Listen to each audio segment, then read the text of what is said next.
In southern Utah, today's strong winds created a dust storm, bringing visibility down to nearly zero. Scary, dangerous situation. Fox 13 News reporter Brian SCHNEE spoke to a driver who experienced the dust cloud firsthand and explains what you should do in a low visibility situation.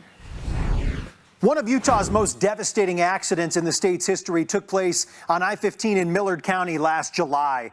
Dust created by a farmer working nearby on a field picked up by high winds created nearly impossible driving conditions. You see the result here. That pileup involved more than 20 vehicles, took the lives of 8 people. Now, here's a new video from I-15 just south of Cedar City on Monday. You can see a dust storm here and the driver proceeding through these dangerous conditions.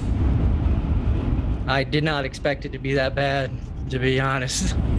Driving from Cedar City to Hurricane on Monday afternoon, Christian Bonanno encountered this.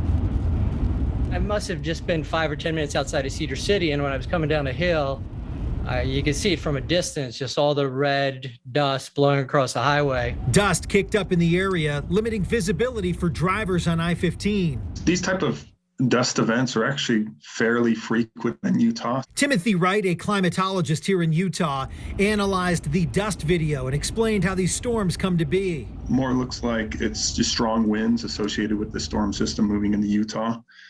And so it's kicking up the dust and it's just blowing it. It's kind of keeping it near the ground. Wright says these dust events are more common in the spring and fall when storm systems come through. He anticipates if we don't get significant precipitation, they could become even more frequent. Visibility went down to like 10 feet, so it wasn't that much fun. When it comes to driving towards or through one of these dust storms, Utah Highway Patrol troopers recommend avoiding this situation entirely. Keep your eyes up and looking ahead.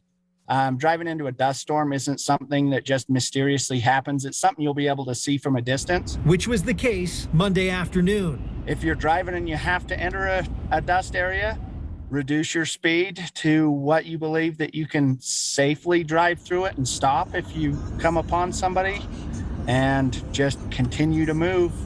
That's the key takeaway here. Troopers advise that you keep your vehicle moving, but at a slower speed if you can anticipate the dust storm from a distance. Pull off the road to the shoulder or a bit further if you can and wait it out. In the studio, Brian SCHNEE, Fox 13 News, Utah.